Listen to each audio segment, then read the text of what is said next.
Welcome once again, student.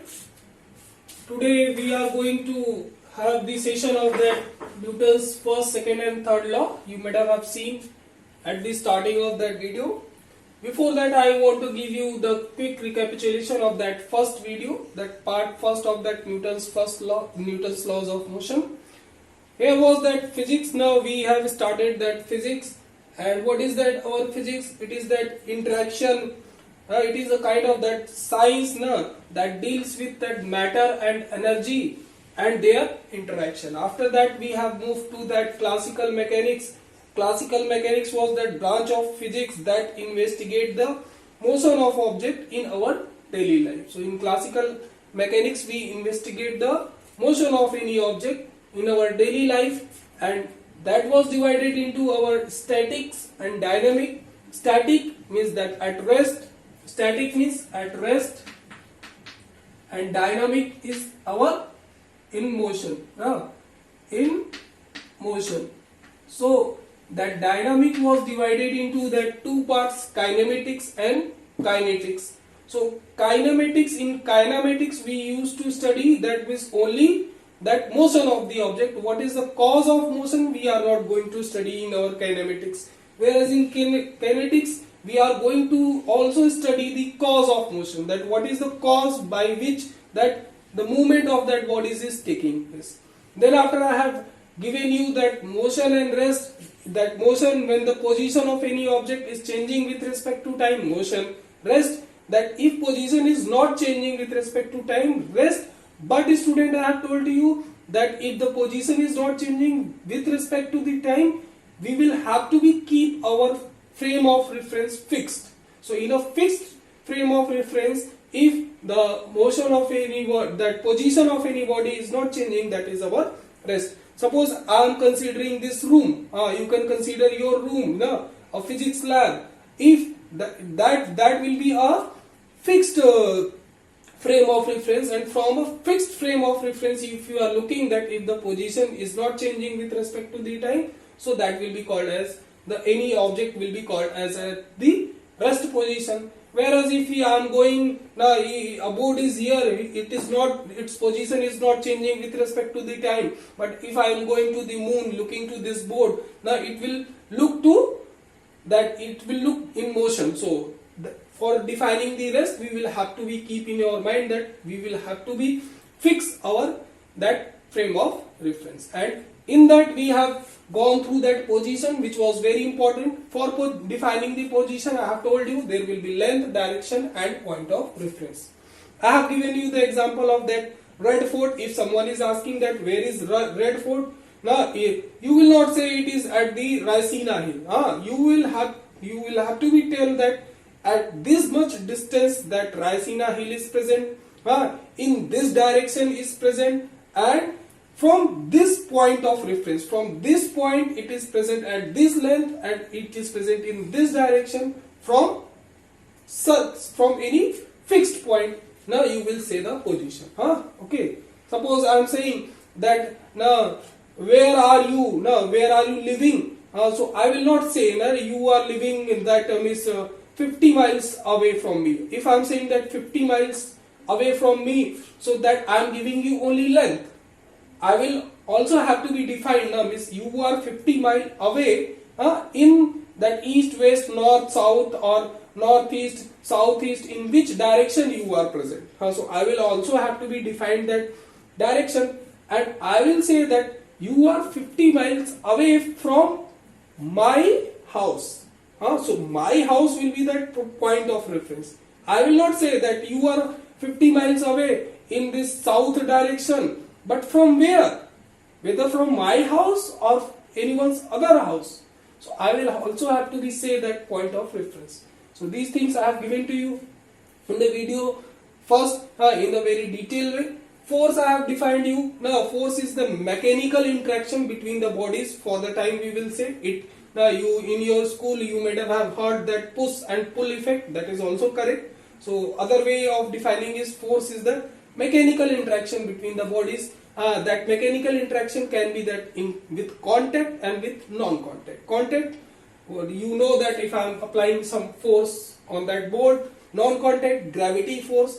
And for that force, student, we will have requirement of three things, that is our magnitude, direction and point of application is very important to know to you. Then only you will be able to do the numerical problems. I have given you the detailed way of all this. I am giving you a quick recapitulation of all those things. Then after we have moved to the that frame of reference, I have told to you that frame of reference, there will be two frame of reference. One is that inertial frame of reference, next one is that non-inertial frame of reference. Inertial frame of reference, that frame of reference, what is frame of reference? It is only the coordinate system in space along with time system. Coordinate system, I can have that x coordinate, y coordinate and z coordinate.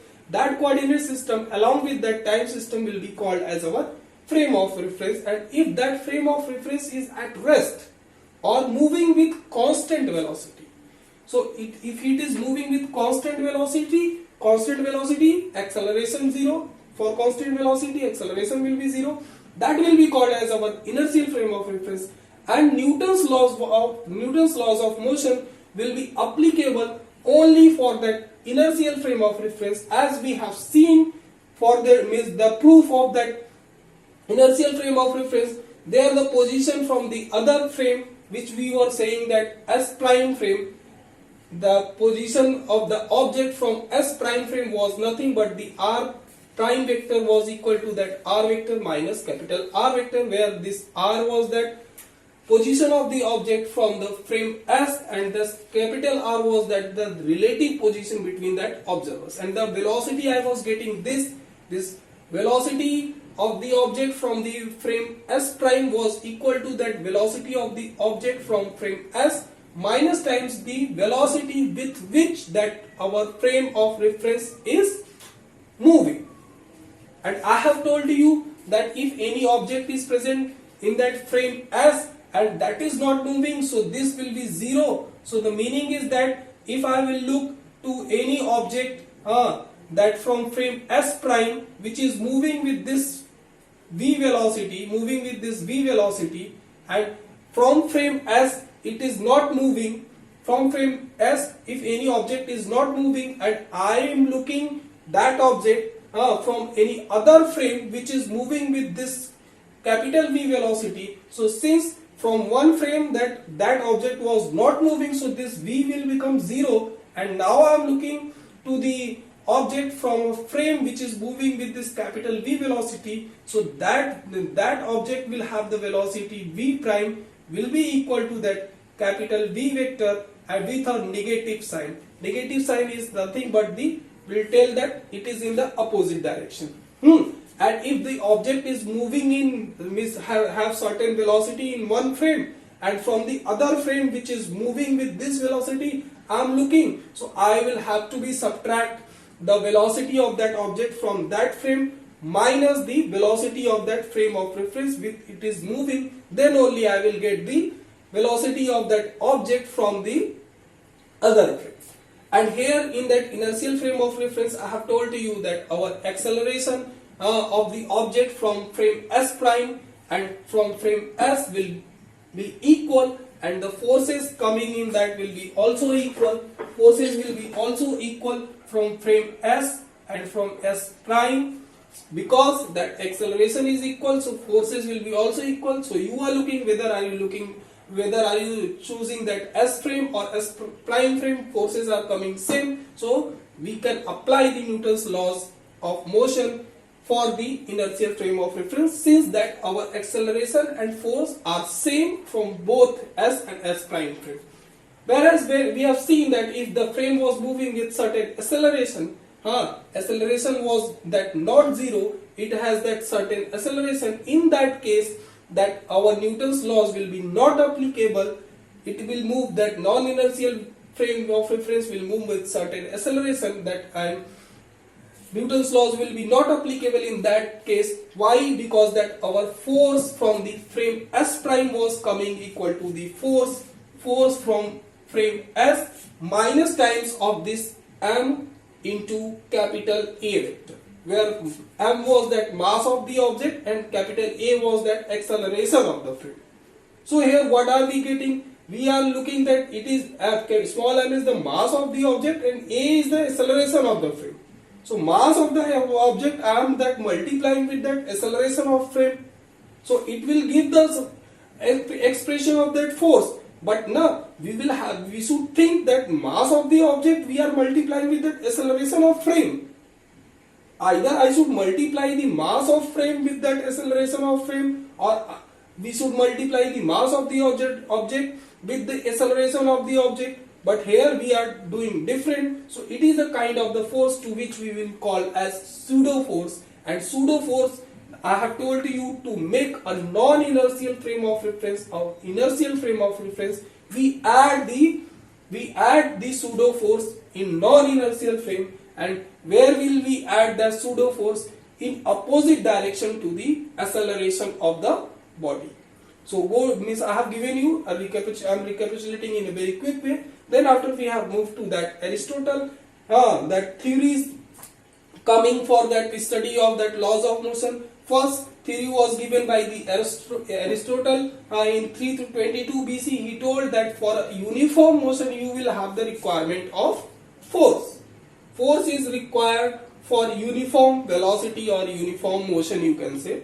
That if any object is moving with uniform velocity, so I will have to be required a certain force to maintain that uniform velocity. Aristotle told this because he seen that means if I am that throwing a ball on that surface, earth surface, so after some time it will get stopped.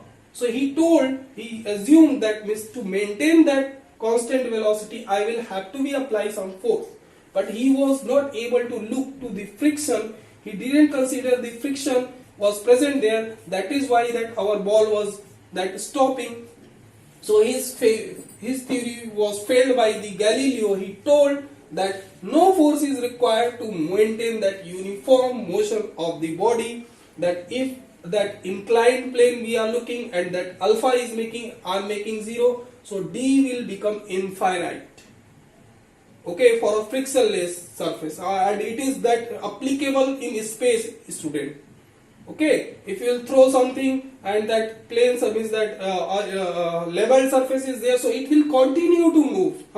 That continue to move up to the infinite distance. So it was that Galileo who gave that to maintain any state of rest or any state of motion, we will have no requirement of any force.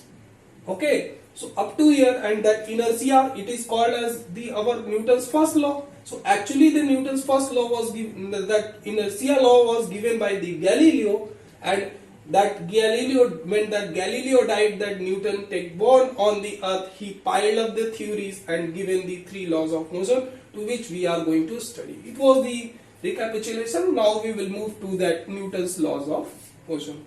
Okay. You can have the screenshot of it and you can write the things I have written here.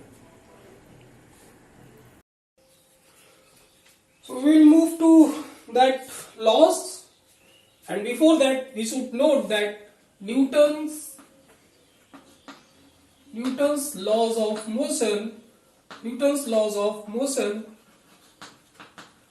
are valid only for those frames which either at rest, either is at rest or moving with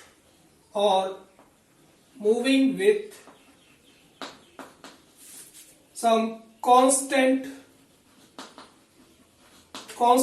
uniform velocity. Constant uniform velocity, the meaning is that our acceleration will be 0 in that case. Okay, so Newton's laws of motion are valid only for that frames which are either at rest or moving with constant velocity, and from those proof we have got so many things to learn, got so many things to understand. So please, that is important, go to that and study. So if we are saying that if we have a frame which is either at rest, or that moving with certain constant velocity, it is having some uniform constant, this our velocity is constant. In this case, velocity is constant, or we can say that our acceleration is 0. Because velocity is constant, so that derivative of velocity, change in velocity upon change in time, that constant thing, if I am taking the differentiation of that will become 0, and the derivative of velocity, del v upon del t, change in velocity upon change in time, is nothing but the acceleration, and acceleration will come out 0 if you are considering that velocity constant. So student, please note down this, that such a frame of reference now is called as our Galilean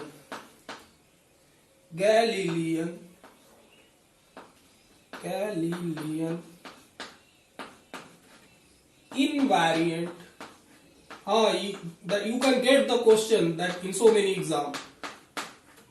This Galilean invariant frames. So Galilean invariant frames will be either at rest or will move with constant velocity. Okay. So these things we have seen. Now we have come to know that Newton's laws will be valid only for that inertial frame of reference. So come to that first law, student. First law of Newton. First law of Newton. So first law of Newton was nothing but that each body,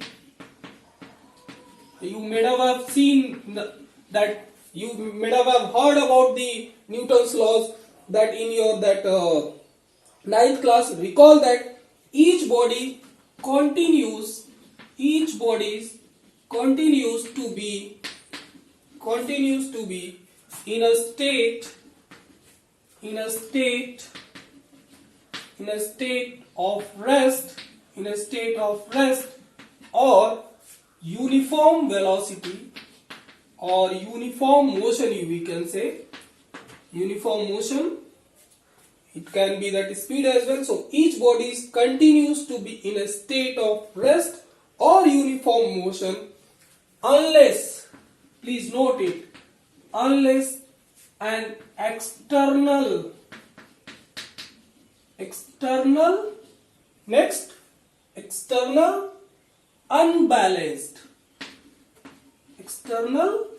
unbalanced force is not applied on it.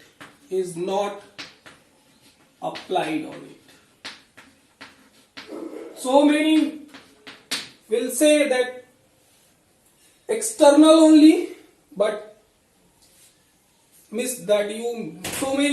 I will ask to these students, student will say that unless an external force is not applied on it. No, external unbalanced force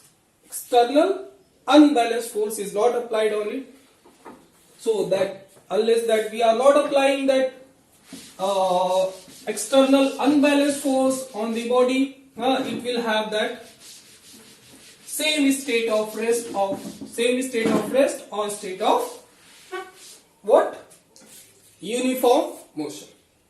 Suppose I can consider that a car is here, okay, moving with some velocity v. It is moving with some velocity v. So if I am applying, look student, if I am applying 5 Newton from this side, 5 Newton from this side, and that point of application on the same line of action, you can't change this, okay? Please, if you will change, it will that have something else meaning. So at the same point of application, we are applying a 5 Newton from that side and 5 Newton from this side, so that it is the balanced force we are applying, is it? Balanced force 5 Newton will get cancelled out, and since we are applying the balanced force here, so body will not change its state. Body will not change its state. Okay? Or state, that body, that you can say car, will not change its state. It will move with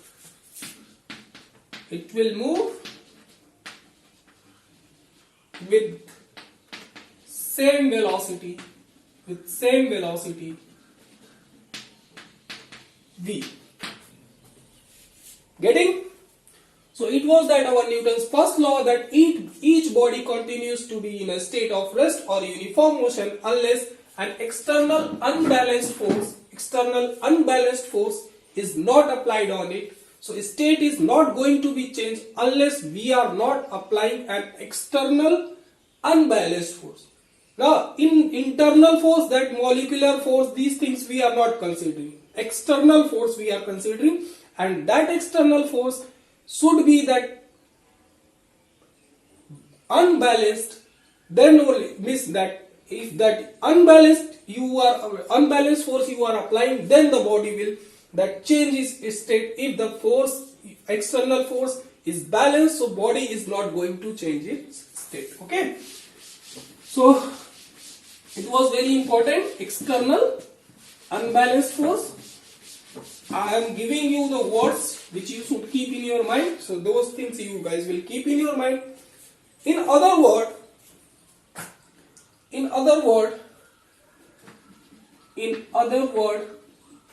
we can say if a body is not accelerating,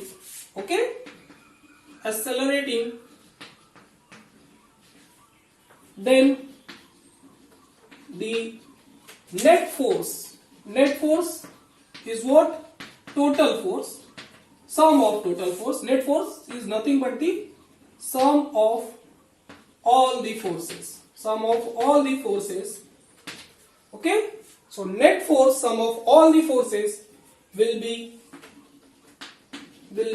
equal to 0. Okay, so if a body is not changing its state of that uniform velocity or rest, or we can say it is not accelerating, if it is not changing its constant velocity or rest position, so it will start accelerating. So if that a body is not accelerating, the meaning is that external force is balanced, or the sum of not accelerating, then net force is that sum of all the force is 0. Okay, so meaning is that, student, suppose I have that block here, that which is at the some ground or that surface. Okay, it is our block is here and it is our surface. So we are considering a block and surface arrangement here, and we are saying that block is not accelerating. Acceleration of block is our 0. So if the acceleration of that block is 0, student, so we can consider this block here and can draw the free body diagram FBD. Free body diagram, these things I will tell. First try to understand that I will give those things. But free body diagram is nothing but the different force acting on the body. We draw that independently, that system and what are the different forces acting on that, that is our free body diagram. So since that acceleration of block is 0 in this case, what are the forces acting on this block? So we will look, student, that a force, that weight of the block, what is weight, what is mass, please keep this thing in your mind. Weight and mass, these things I will tell in that gravitation. Weight is nothing but the mass times the acceleration due to gravity. So it is the weight of the block acting due to gravity.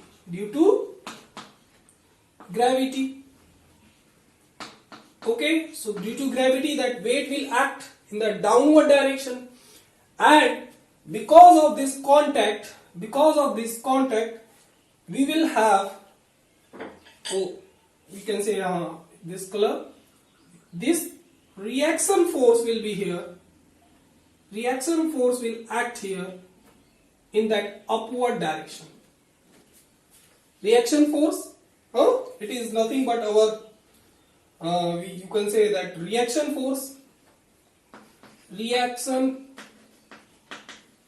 force due to contact.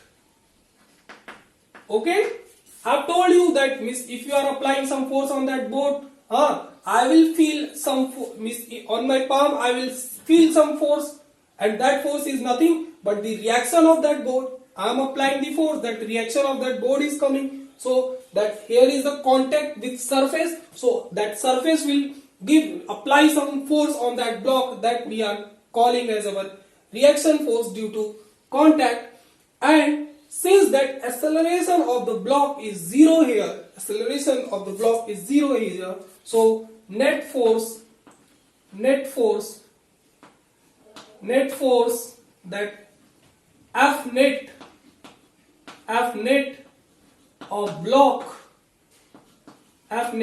block should be 0. F net of that block should be 0. And what is the net force acting on it?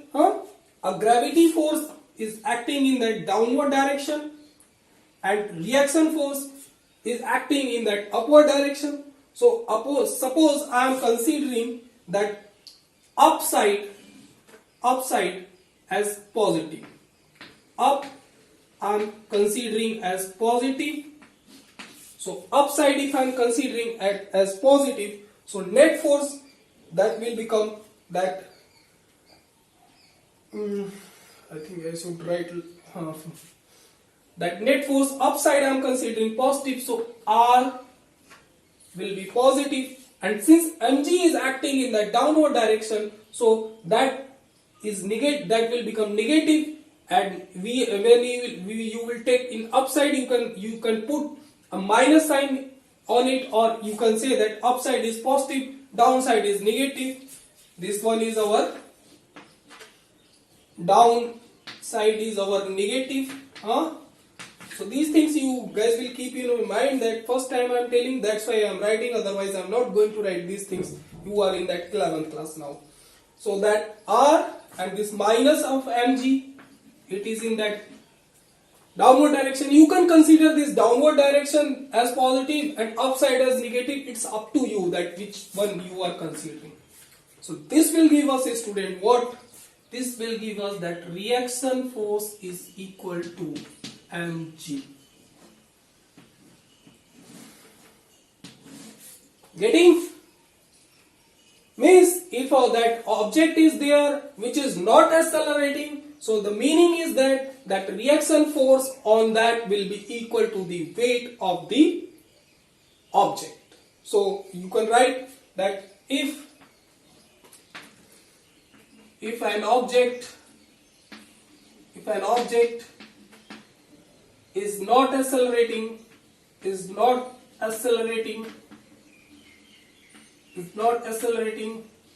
then reaction force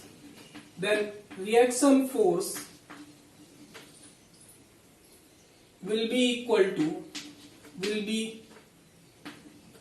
equal to weight of that object, will be equal to weight of object. Getting?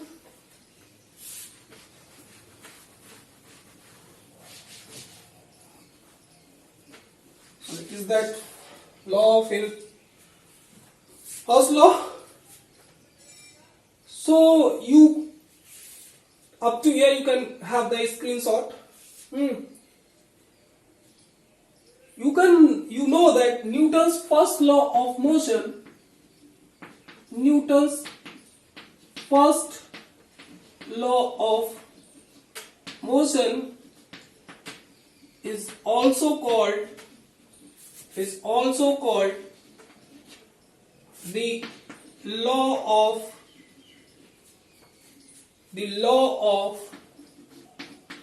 inertia. It's also called as the law of inertia. And what is the law of inertia, student?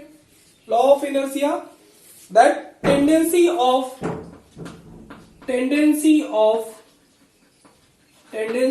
body to maintain its state is called as the law of inertia. This you guys will keep in your mind for that from the numerical point of view. It is very important. So many that teacher will say that that reaction force will become equal to mg, but why? Because that acceleration is 0. Okay, we will look in that problems.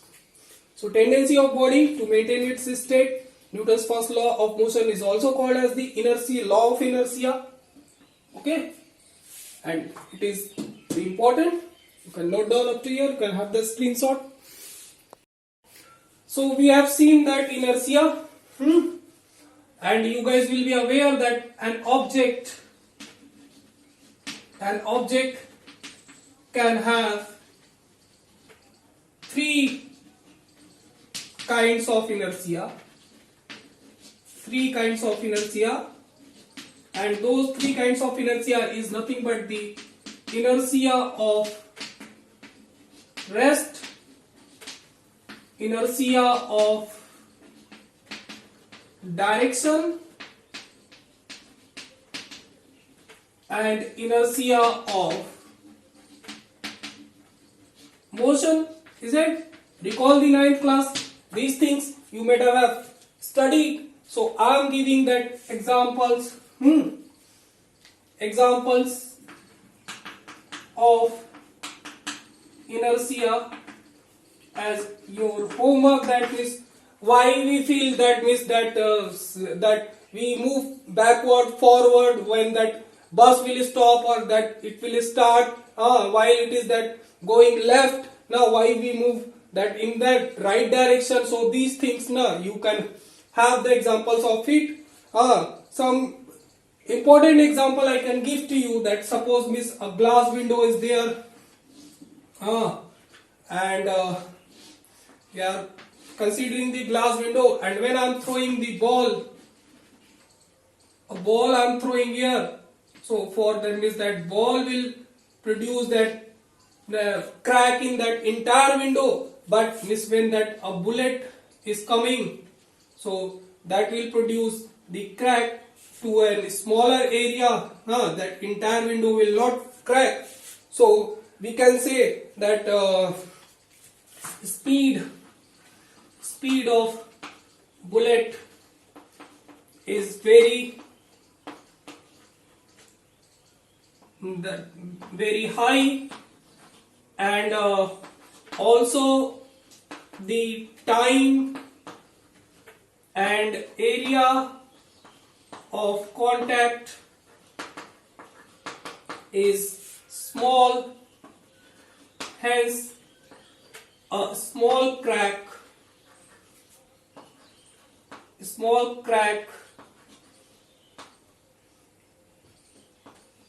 bullet will produce.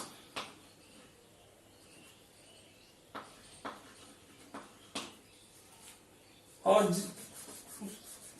produce, generate. Okay, miss can write any word.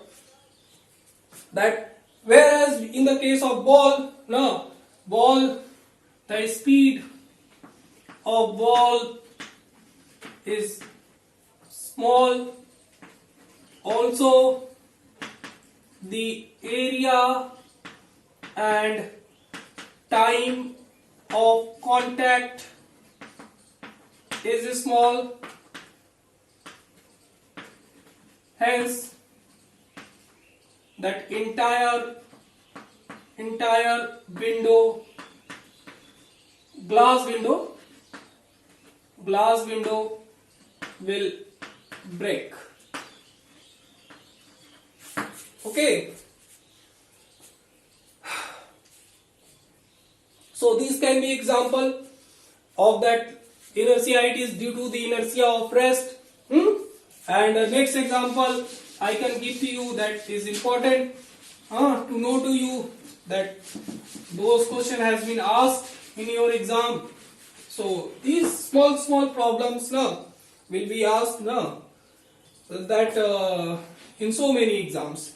So I am considering a string pulley arrangement. A string is hooked at the surface or ceiling, and a mass of at a block of mass m is hanged here, and another string is hooked here, and we are saying it is our string A, it is our string B.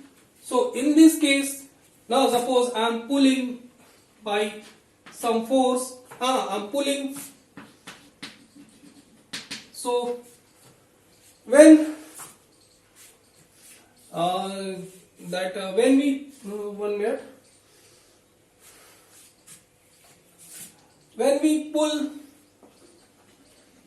when we pull the string with sudden jerk,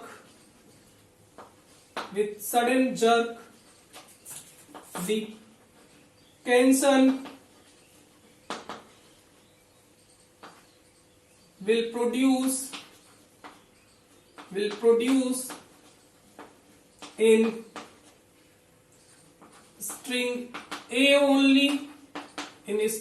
only, due to inertia of rest of mass m,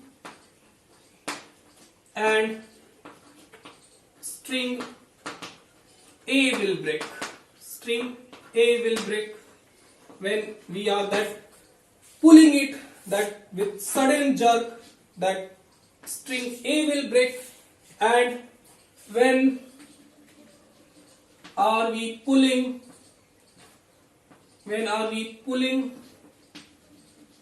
steadily, gradually, we are that pulling it steadily, slowly, then tension will transfer to string B as well, and tension in string B will become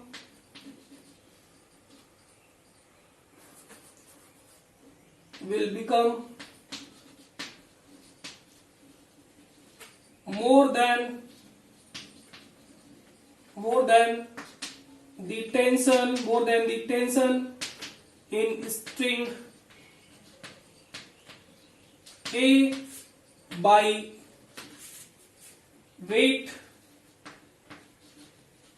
of mass m, that is weight will be that mg, and string B will break. Okay, so when we are that pulling it by a sudden jerk, so that tension in that string A will produce only, and that string A will break. But when we are pulling that steadily, So that this tension from A will transfer to that tension B, to that tension in the string B, and tension in the string B will become more than the tension in the string A by the weight, means how much that more tension will be in that string B by the weight of that mass, that is our mg, and that string B will break. So these are the some good examples to which you should know. Other examples none of 9th class is your homework. You can do it, that homework, and can have this screenshot up to here.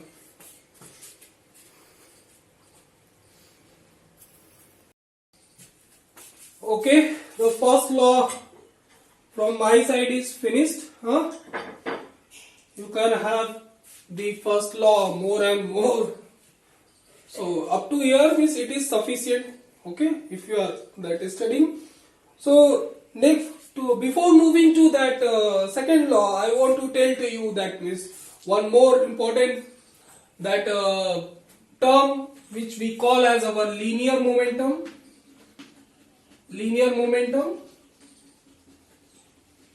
Okay, we will say linear momentum because that we can have that angular momentum as well. So that we will study in that circular motion. When that body will rotate. Linear momentum, that it is translating in x, y, or that z direction only. So linear momentum, that momentum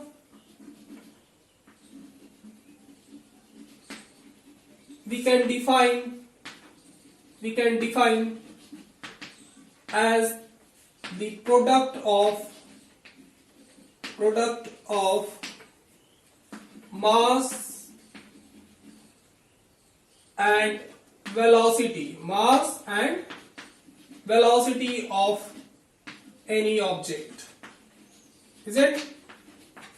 We denote it by small p, which is a vector quantity, and it is the product of mass and velocity. It is the product of mass and velocity. It is the vector quantity. Vector quantity, you all will be aware that magnitude along with that direction. It is that vector quantity having same direction as that of direction. I am writing, abbreviating like it. Okay, so as that of the velocity,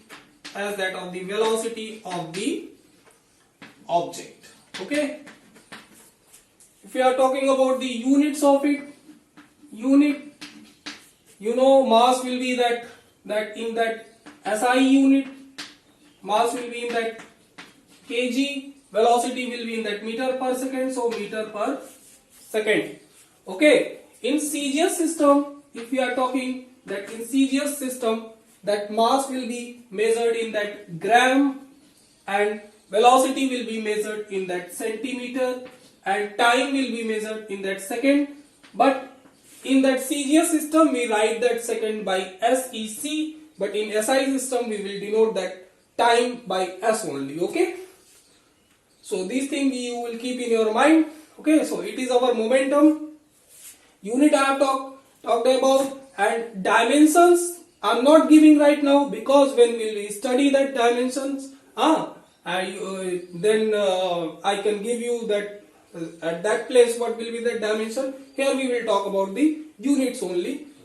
There should be that hard work with that smart work. Okay, so it's the kind of that is smart work, hard work. You are starting from the first chapter, taking so much time. So I'm rubbing.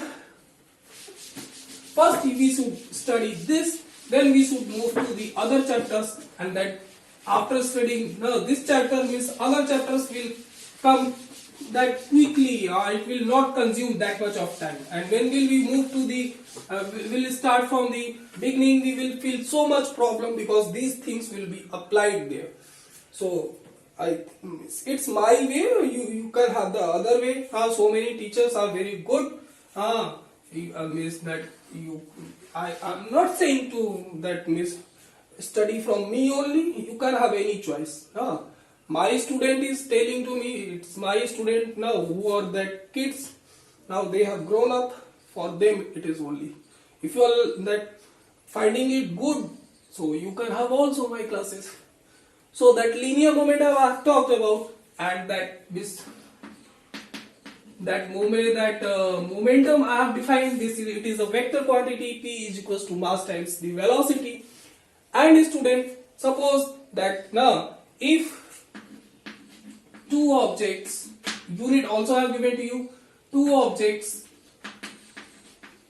having mass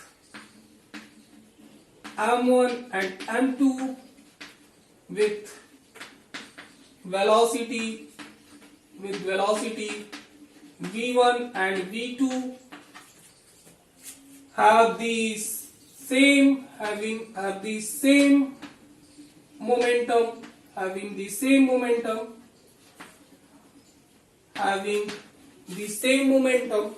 so in that case now you will look that our momentum of that object 1 will become what? m1 v1, and momentum of that object 2 will become that m2 v2. Okay, and since I'm writing here, since p1 is our equals to that p2, so that m1 v1 will be equal to m2 v2, and from here we can get m1 upon m2 is equals to that v2 upon v1. Okay, and you are looking that mass is coming, that mass of object 1 is inversely proportional to the what? Velocity of that object 1. So I can write that mass will be that inversely proportional to that velocity. Okay, so I can have the here is our, you can consider mass, here you consider velocity, and when that our momentum is constant, okay, so we will find the graph like it between mass and velocity. Okay, you can put the values and you will find the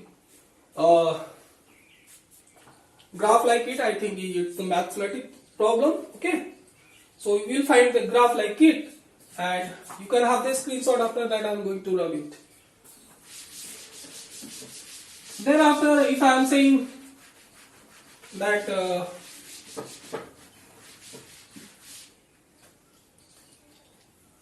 if that mass of any object is constant,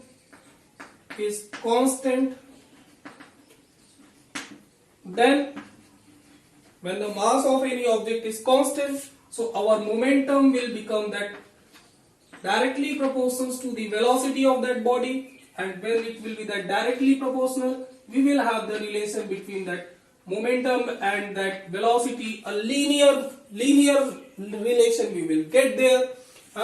So it can be that momentum here, it can be that velocity, or any axis you can choose. Here is our mass is constant. Okay, and next thing we can say, if the velocity of any object is constant, so in that, if that velocity is constant, so our P will become that directly proportional to the mass of that object, and we will have the relation between that momentum and mass here, a linear that relation we will get, and here we are saying that our velocity is constant. Okay, so these things now before the second law we should know. So you can have the screenshot up to here. So student, we have seen that our momentum was that product of mass and velocity.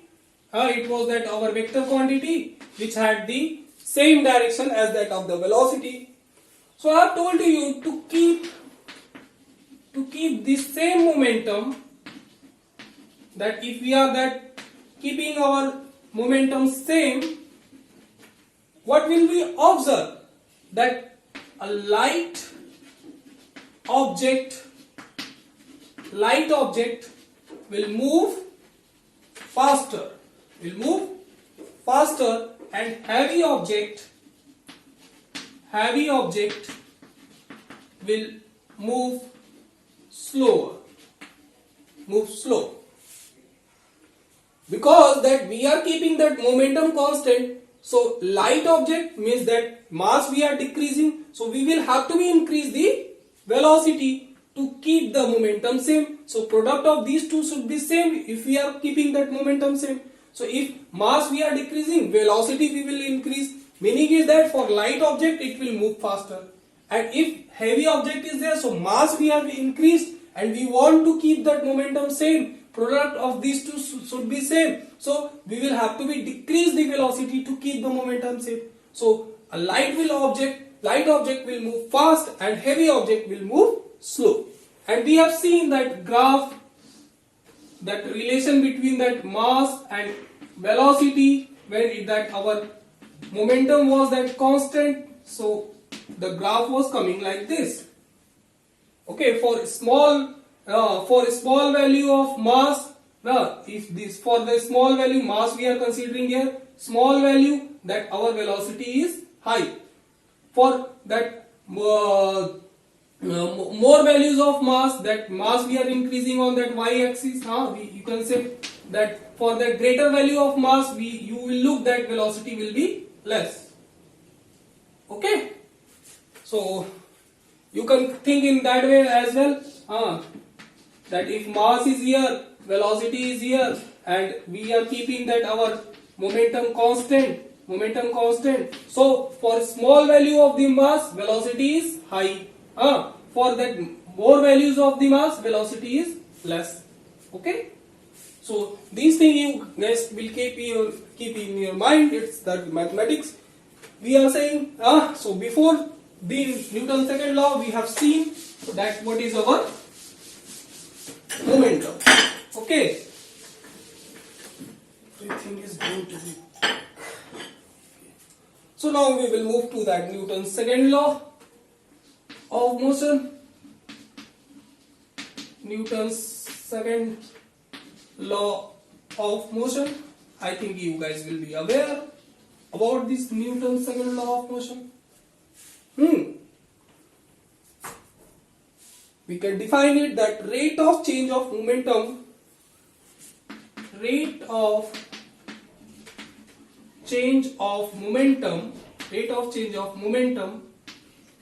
of a body is directly proportional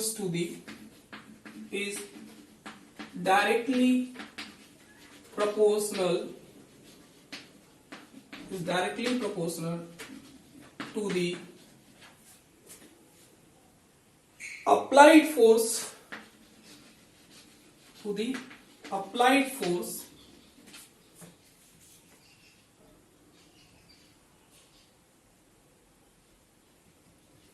and that and change of momentum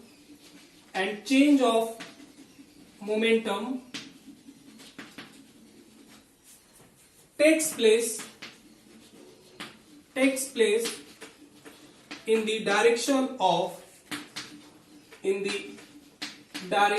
of applied force. Okay, so in whatever direction that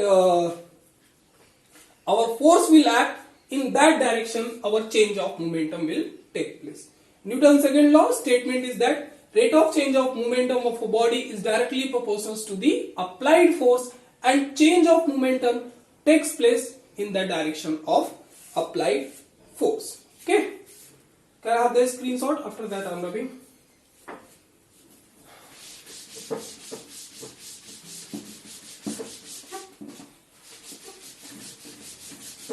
You should write the statement in the same way as it is written in that textbooks. That only it will be correct. If you are making your own statement, so be very careful that words you are giving in that. Okay. So second law we are studying. Second law. In this we are saying if a force capital F vector acts on the body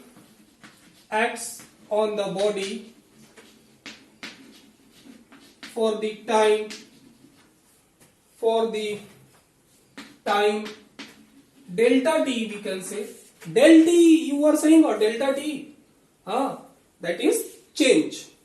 For that small change we are considering, if force acts on a body for a small time t, delta t, and body of mass m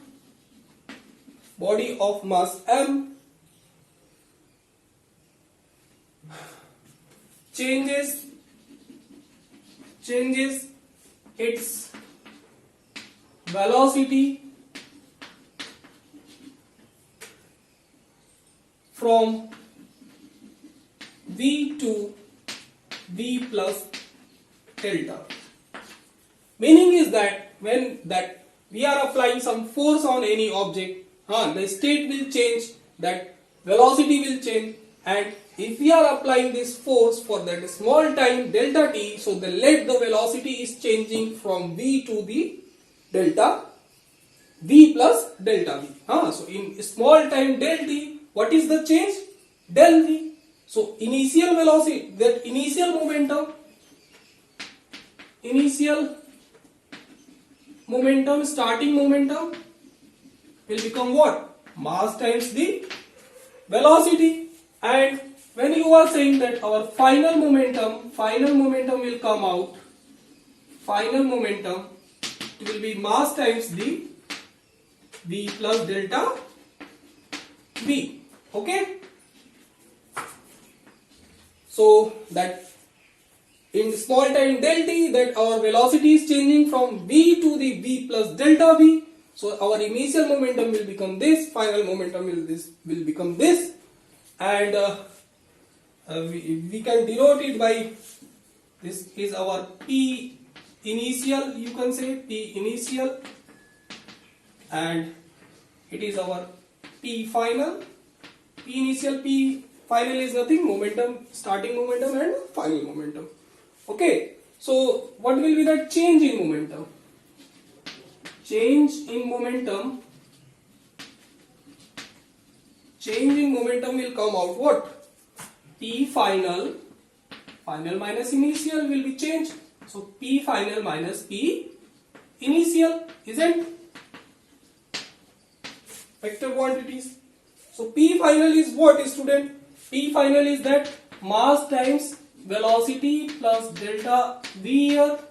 Here is that mass and velocity v. Okay. So this you will, that mass into velocity plus mass into del v here. Okay. Minus mass del v here. Okay. So this will get cancelled out and we will get the change in momentum, that is mass times delta v. Okay. Mass times delta v. It will be our change in momentum. Now you can have this screenshot. After that I am rubbing upside. Now you know that second law tells us that whatever force you will apply on that body, whatever force you had applied for the change in velocity, that will be equal to that, our force capital F vector will be equal to that what? Change in momentum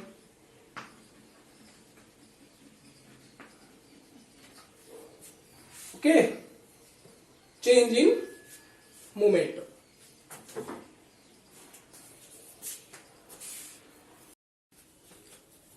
I'm sorry, here will be that force applied should be that what, student?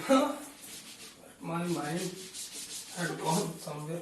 That rate of change of momentum. Okay? What is rate of change of momentum? Isn't it was that Newton's second law? What is the rate of change? Rate, here we are saying rate. What is rate? Now you will not say rate is that 50 rupees per kg, 100 rupees per kg. Now here we are considering the time rate. What we are saying, the time rate. Okay, not the rate of that apple and bananas. So time rate of change of momentum. So here is the time rate of change of momentum. The meaning is that it will be equal to that change in momentum divided by change in time. And we have seen that change in momentum was coming equal to mass times the del V. And what was that change in time? Change in time was equals to that del T. Isn't? So here we will not put that equal sign. Here it is directly proportional. So it will be proportional now. First it will be proportional. So you know that del V, change in velocity upon change in time, is what, student? Acceleration. So it will come out directly proportional to mass times the small a vector, and F is equals to mass times the F vector, and this proportionality sign, when you will that remove, that a constant k will come, and that k can have the value equal to 1 as well. Okay, so we will say like it. Okay. If you can write that if k is equals to 1, so we will say that our force will be that m times.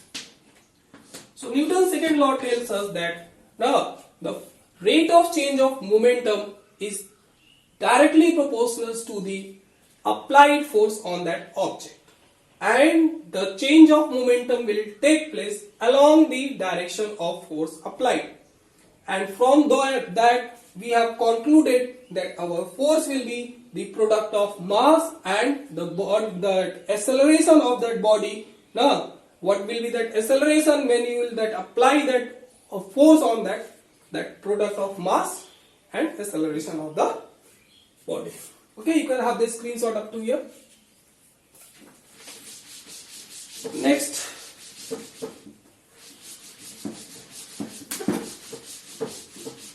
we shall move to that units of force. Okay, units of force. So from here, Newton's second law will define the force. It's the first law which will define the force, but for the time I will discuss that. So units of force. So you know that our F is equals to ma. So mass, you guys will that in SI unit, if we are saying that our mass will be in that kg, acceleration will be in that meter per second square. So this we will call as our 1 Newton. What? 1 Newton. So what is 1 Newton? You can write as well that 1 Newton is that force. 1 Newton is that force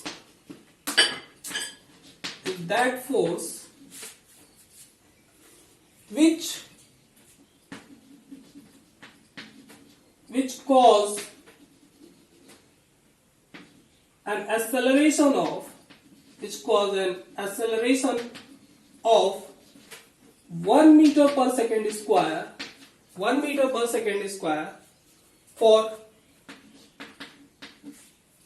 a body of mass 1 kg.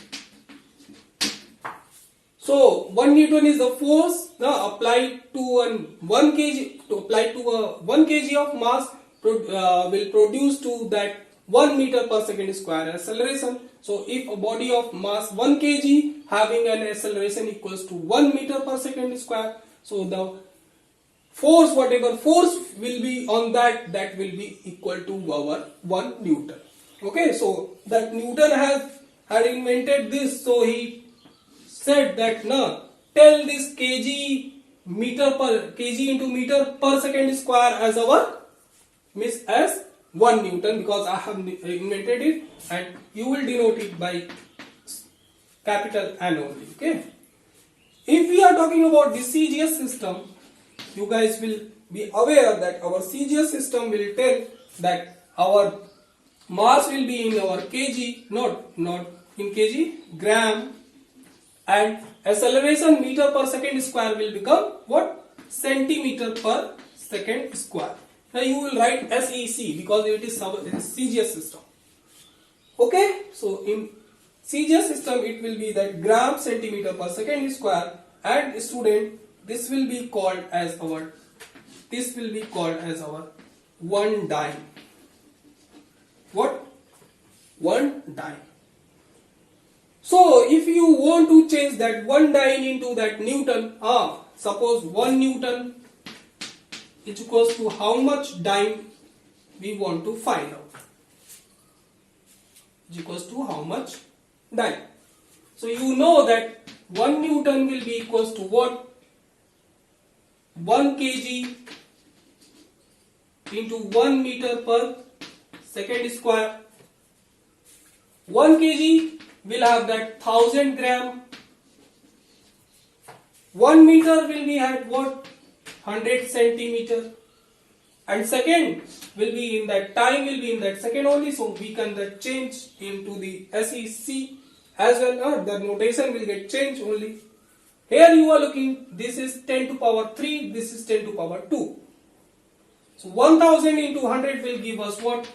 10 to the power 5 gram centimeter upon second square. Getting? And it will, gram centimeter per second square is nothing but a student dyne. It is what? Dyne. Gram centimeter per second square is our dyne.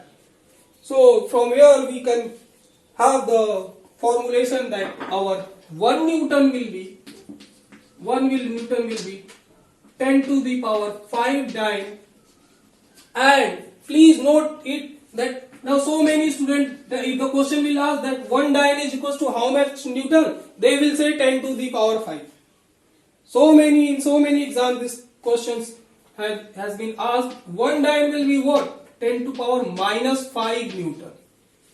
For smaller to big, dyne is that small and Newton is big unit. So from big to small if you are going, so you will multiply, and from small to big you are going, you will divide. Okay, so these things you guys will keep in your mind. Okay, we'll talk more about it. You can have the screenshot first up to here. So we have reached to that force that by Newton's second law, and that various kinds of force, you know that various kinds of force, that a force can be that the force of gravity, you all will be aware about it, force of gravity, now electrostatic force,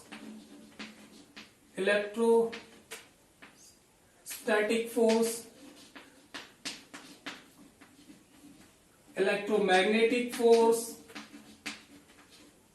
isn't these things? Electrostatic, between the charges, electromagnetic force.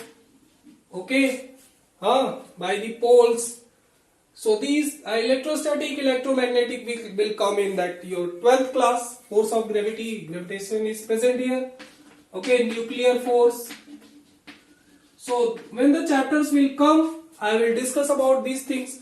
First, you should be aware about that what can be the different kinds of force that which can act on our body.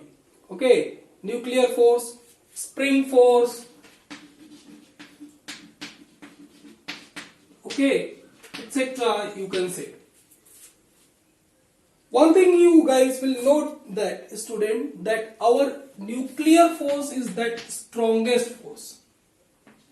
Nuclear force is that strongest force. After that our electromagnetic force will come. Electromagnetic,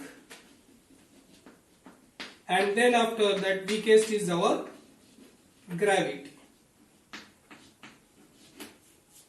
So this relation has been asked in so many exams. So you can note down this, that our nuclear force will be that strongest force.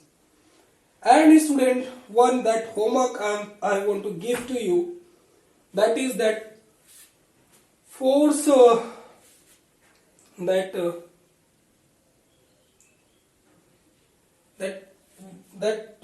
ratio of that force of that electrostatic force and that force of that gravity between two electrons, electrostatic force and that gravity force, the ratio of electrostatic and the gravity force between two electrons, that ratio, if you are saying, that will be equal to that 10 to the power 43.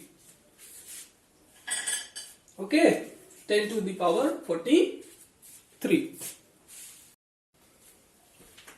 So I was talking about the various kinds of force, and you guys have seen that various kinds of force which can be that applied on anybody. And I was saying you, student, that our force of that electrostatic force, ratio of that electrostatic force to the force of gravity between two electrons, that will be equal to 10 to the power 43. 10 to the power 43 we were getting. I am giving you this task as your homework. Okay,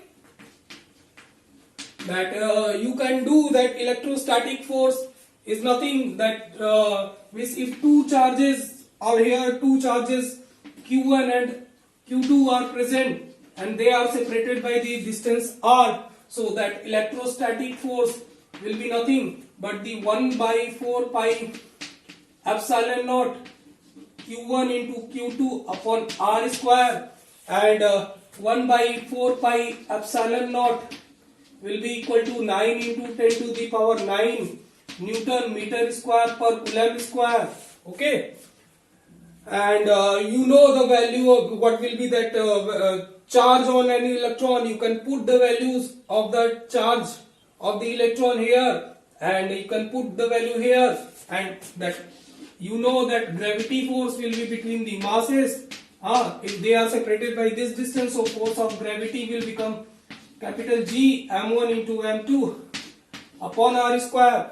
Put the values of G here, what will be that mass of that electron you will put here, and when you will divide this r square will get cancelled out, and you guys will get that ratio will be equal to that 10 to the power 43. This task I am giving you as your homework. And also I have told you that your force, nuclear force, is that strongest force. Nuclear force is that strongest force. Then after your electromagnetic force will come, and that force of gravity will come. Okay, these things I have tell you. And also student, that force of that electric force, okay, or electrostatic force, I am representing that by Fe. Em will tell that electromagnetic force is also very much high than the gravity force. Okay, so these things you guys will keep in your mind. And next important is that our spring force. Okay, spring force is important. So these things, other forces are not will come in that picture right now in classical mechanics. Next we will move to that spring force. That in numerical we can have that spring force. So what is the spring force? We will talk about now. We are going to tell that spring force. Spring force. For that student, spring force that defined by that scientist Hooke. What he has done, he chose that a frictionless surface he chose, and from that one end of that spring he hooked to the wall of that surface, and other end he connected with a base small m. And we will have that two situations. You know that our string will be that at this stressed situation, either we can that stress that, or we can compress that. So those things we are going to consider in our picture. Before that, Hooke's law. Okay, so Hooke's first law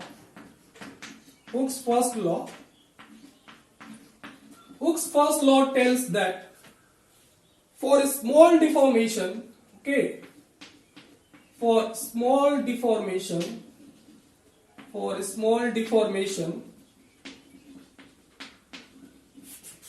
the displacement or the force of deformation, to which we can also say that restoring force of deformation or restoring force is directly proportional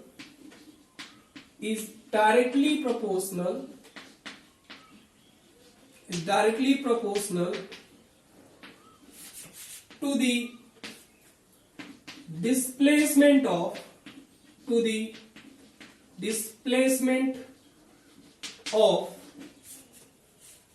deformation.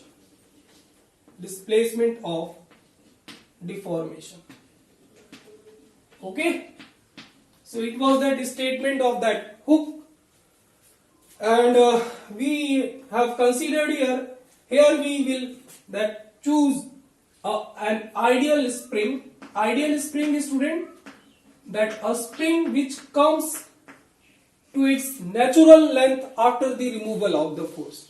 We have applied some force on that spring. After the removal of force. If it is coming to its original length, that it's coming to its original length or natural length, whatever was that length at the starting, if it is coming after the deformation of the force, after the removal of the force, so that will be called as our ideal spring. So after the removal of the force, if any spring is coming to its natural length, that will be called as our ideal spring. This is the situation of that our equilibrium. Okay, student, it is the situation of that our equilibrium.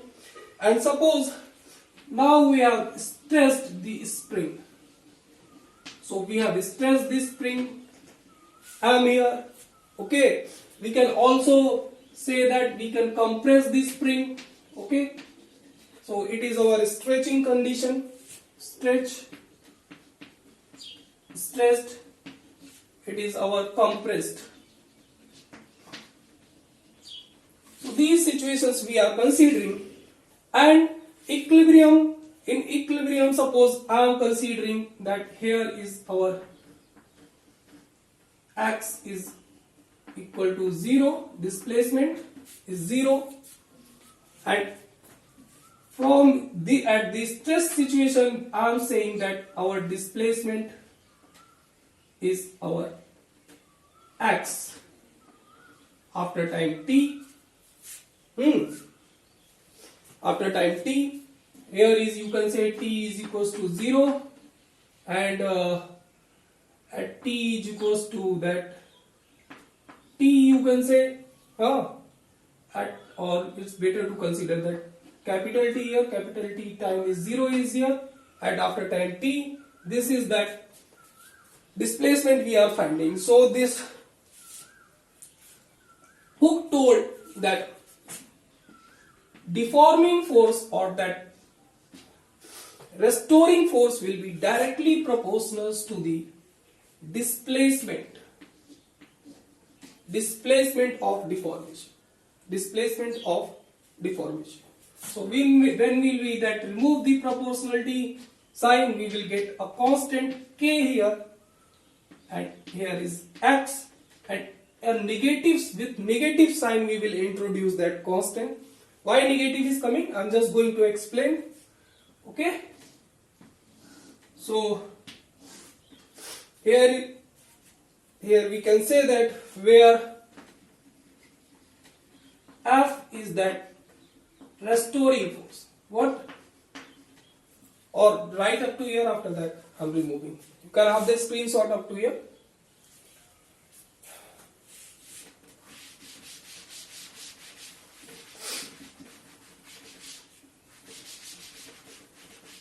Thereafter, now first let us say that what is K, where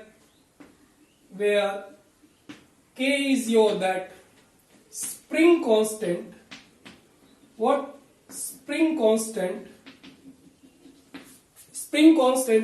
depends on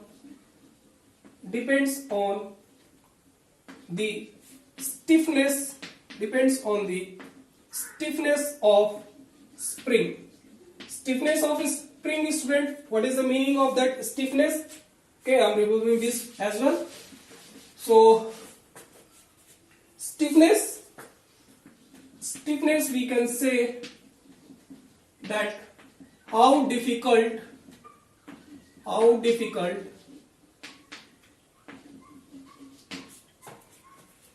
is to deform.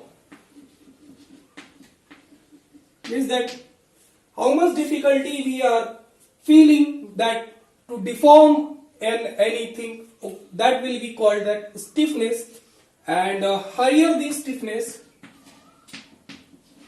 high will be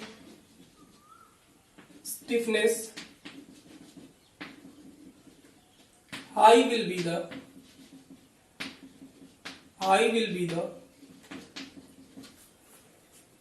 spring constant.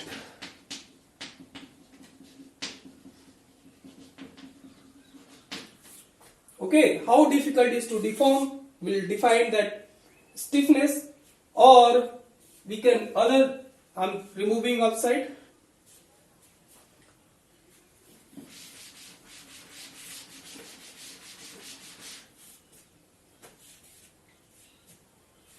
Or in other words, extent to which an object, here we are considering that object as our spring, an object resist deformation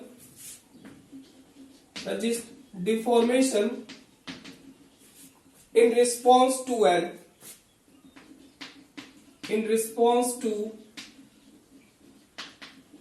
an applied force.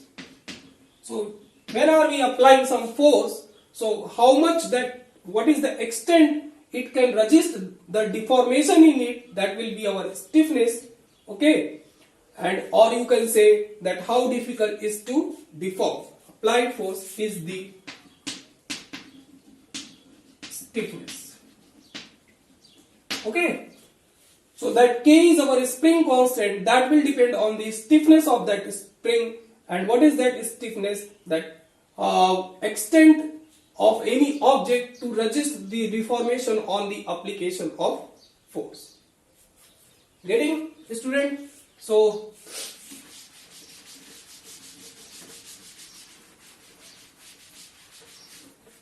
I've told you that with this force of deformation will be nothing but the minus K times X, where K is that spring constant, K is that spring constant, X is that displacement of deformation,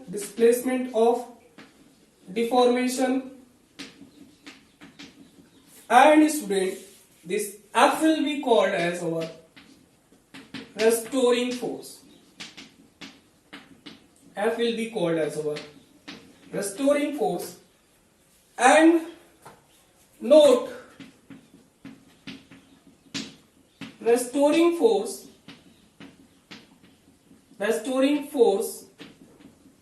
acts in the direction of equilibrium. What? Equilibrium. So our restoring force will always act in the direction of equilibrium. Here student, this acts, it is our equilibrium situation. Okay, so this will be our positive x, isn't positive x axis. So that whatever displacement I will consider, that will be in that positive direction. So that positive, when you will put here, you are looking that minus is here, so restoring force will act in this direction. It will always act in the direction of that equilibrium. So restoring force, F restoring, this F should act here, or that you can put that F restoring as well, will act here, and F restoring will act there. Meaning is that our x is positive, when that positive x will come here, so that minus sign will tell that our restoring force will be in the direction of equilibrium, which is our negative x-axis. And of course, now this is our equilibrium situation. Here will be that minus x-axis, okay, minus x-axis, and minus x, whatever displacement you guys will consider here, this will be our minus x displacement for that from that equilibrium situation. This will be minus x. When you guys will put the minus x here displacement, it will become plus, and you guys will look that restoring force will act in that positive direction, so that F restoring will come in this direction, which is the direction of equilibrium. So you guys will keep this point in your mind, that restoring force acts in the direction of equilibrium. We will talk more about this when that elasticity chapter will come. For the now, it's up to here. You guys will remember this from that numerical point of view. Okay?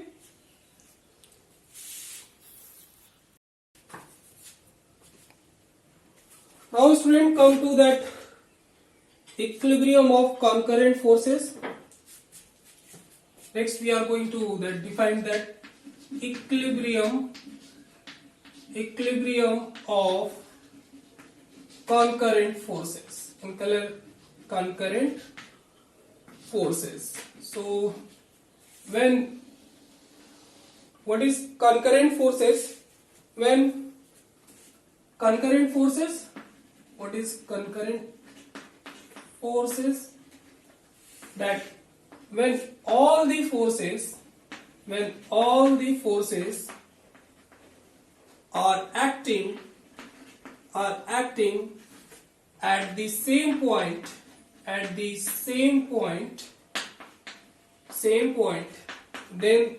they are said to be concurrent. concurrent. Okay, and what will be that equilibrium of concurrent force? Equilibrium of concurrent force will be nothing but the sum of all the forces. Sum of all the forces is coming. If sum of all the forces is equal to 0, so that body will be at the equilibrium, or we can say that when sum of all the forces acting at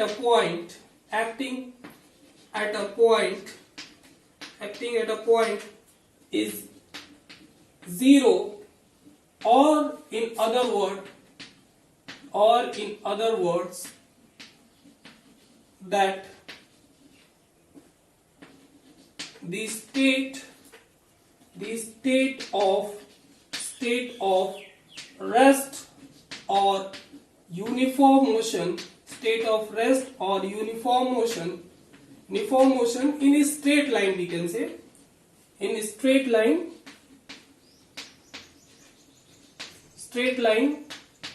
is not changing. Okay, why are we saying that is straight line? If that circular motion will be there, so student, you know that if our velocity is uniform in that circular motion, okay, so that direction at every point it will change. So direction at every point it will change, so that there will be no uniform velocity there. Velocity will change. That's why we have requirement of some force for maintaining that circular motion. So here we will say that for a straight line, so the F net, sum of forces is nothing but the F net.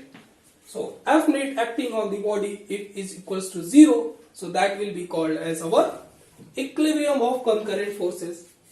So that F net is equals to 0, so meaning is that, student, F net is equals to 0, sum of all the forces is equal to 0, so that is F net, you can say, is equals to, or it's better to write here. So I think these things you can understand. Don't make your mind confusing. So that F net is equals to 0, meaning is that sum of the forces in x direction is equal to 0. I am not writing the vector here. Please notice, because I have written the direction. Fy will be equal to 0. Fz will be equals to 0. Okay. Or that you can say that mass time acceleration in that x direction is equals to 0. Mass time acceleration in y direction is equals to 0. Mass time acceleration in z equals to 0. So it will be our equilibrium. Okay. Now can I have that screenshot? After that I am removing all this. Okay.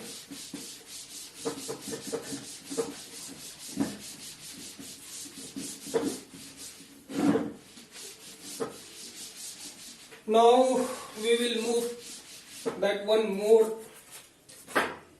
Before that, note one student. Note that three concurrent forces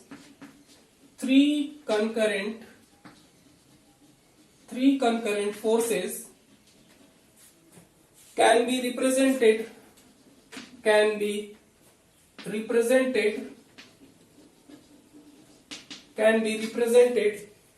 by three sides of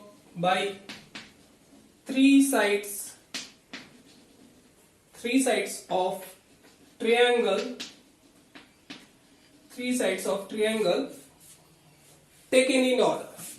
taken in